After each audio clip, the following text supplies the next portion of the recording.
Doctor صاحب آج آپ سارے میرے بڑے یہ رات اپنے فیضان کے اعراج پہ ہے اور آپ سارے آج اپنے کلام کے عروج پہ ہیں اور ہر کوئی ایک سے بڑھ کے ایک بات کر رہا ہے اور شیر میاں داد بھائی نے اور ان کے دوستوں نے بچوں نے ساتھیوں نے واقعی نوری محفل بنا دی ہے۔ سبحان اللہ سبحان اللہ۔ میں اب گزارش آپ کی خدمت میں کروں گا کہ یہ اصول ہے کہ جو چیز جتنی نایاب ہوتی ہے اس کو اتنا چھپا کے رکھا جاتا ہے، ٹھیک ہے ٹھیک اس کو اتنا پردے میں رکھا جاتا ہے، نااہلوں سے اس کو اتنا بچی رہے، خفیہ رکھا جاتا ہے، نااہلوں کے ہاتھ میں نہ آئے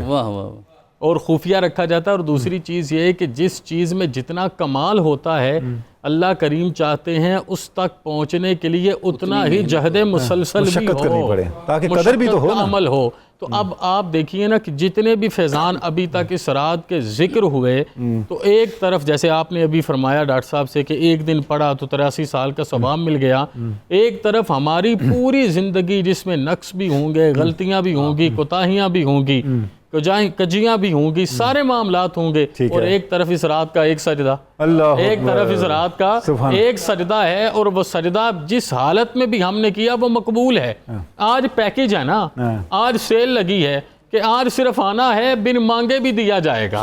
بلکہ اگر مانگنے کا ارادہ کرو گے تو تمہیں بھی قاسم بنایا جائے گا۔ یہ وجہ ہے کہ ہمیں بے شک دو اقوال بڑے واضح ملتے ہیں آقا کونین صلی اللہ علیہ وسلم کی حدیث میں، کہ ایک قول یہ ہے کہ جو طا کراتے ہیں 21ویں 23ویں 25ویں 27ویں 29ویں اس میں تلاش کریں،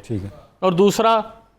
جس کو حضرت ابن عباس اور دیگر صحابہ نے کہا کہ یہ جو جس رات میں آج ہم بیٹھے ہیں یقیناً یہی رات شب قدر ہے۔ بات اتنی سی ہے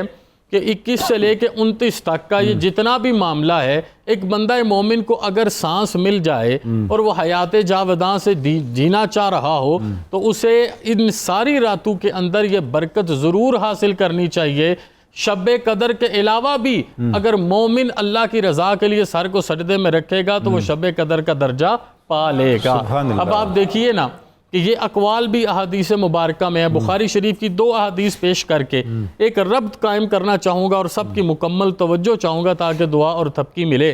کہ آقا کونین صلی اللہ علیہ وسلم نے ارشاد فرمایا تحروا لیلۃ القدر فی الوتر من العشر الاواخر من رمضان، کہ میرے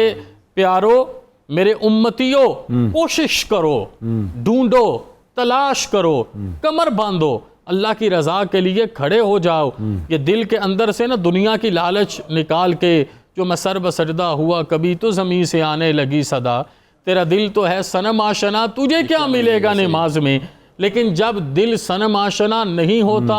تو سر اٹھانے سے پہلے خدا خود پوچھتا ہے بتا تیری رضا کیا ہے۔ یہ رضا کو پانے کی رات ہے، یہ بتانے کی رات ہے، منشا اللہ کی خدمت میں پیش کرنے کی رات ہے۔ ایک اور جگہ پر کتنا خوبصورت فرمایا التمسوها من العشر الاواخر من رمضان فی تاسعۃ تبقى وسابعۃ تبقى وخامسۃ تبقى۔ یہ تاک راتوں میں یہ سارے دن ہیں، ان ساری راتوں میں آخری عشرے میں آؤ، اللہ کی رحمت موسلا دار برس رہی ہے۔ اور یہ دیکھیے نا موسلا دار رحمت برسنے کا بھی تو اصول ہے، موسلا دار رحمت محل پہ بھی ویسے ہی برستی ہے اور کوڑا کرکٹ والی جگہ پر بھی ویسے ہی برستی ہے، اور موسلا دار رحمت ہی بنجر زمین کو آبرو مندی عطا فرماتی ہے، بنجر زمین کو ارک ریزی کے بغیر رحمتیں عطا فرماتی ہے۔ جیسے قبلہ ڈاکٹر صاحب نے کہا میں چاہوں گا کہ آئیں آج ہم مل کر سمجھیں کہ امت کو یہ رات گزارنی کیسے ہے۔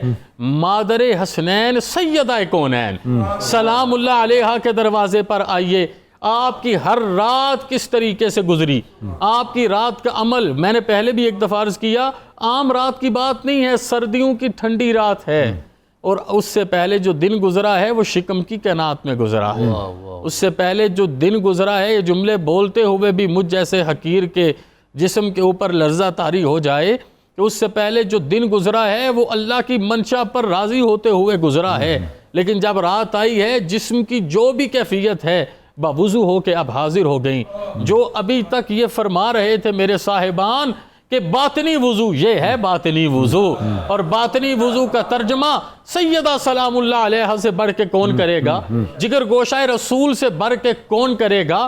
دیکھیے تو صحیح یہ عزتوں کے ساتھ ساری رات سر کو سجدے میں رکھتی ہیں، تو تو پھر کہنے کی ضرورت نہیں رہتی، بچے خود ہی سینچے جاتے ہیں، وہ خود ہی پروان چڑھ جاتے ہیں۔ ٹھیک ہے۔ اب یہ ہے نا لیلۃ القدر بھی، وجود سیدہ بھی، تلاوت قرآن بھی، برکتیں بھی، رحمتیں بھی، راحتیں بھی۔ اور اگر کسی نے پھر دیکھنا ہے لیلۃ القدر کی برکتیں کیا ہیں تو حضرت حسن، حضرت حسین اور حضرت زینب کو دیکھیے، یہاں جو ڈاکٹر صاحب نے دعا کی بروز محشر سیدہ کی شان کو دیکھیے گا، سبحان اللہ، مقام کو سبحان دیکھیے گا۔ میں ڈاکٹر صاحب ان جملوں کو یوں باندھنا چاہوں گا کہ اسی طریقے سے رات تلاش کرنی چاہیے کہ سر سجدے میں رکھ کے انسان اللہ کے دیدار کی تڑپ میں رہ جائے، سبحان اور اللہ۔ جب صبح کا مؤذن اذان دے تو رات کے جانے کا دکھ ہو، ہائے ہائے، تکلیف ہو یہ کہ اصل ہمارے بات ہے۔ ہاتھوں سے رحمت والی رات چلی گئی، عزیز مہمان چلا گیا، کرم نواز لمحے چلے گئے، اور پھر تڑپ کے آپ کی سنت پہ یہ جملہ بولو کہ کبھی تو ایک ایسی رات آ جائے، ادھر خدا ہوگا،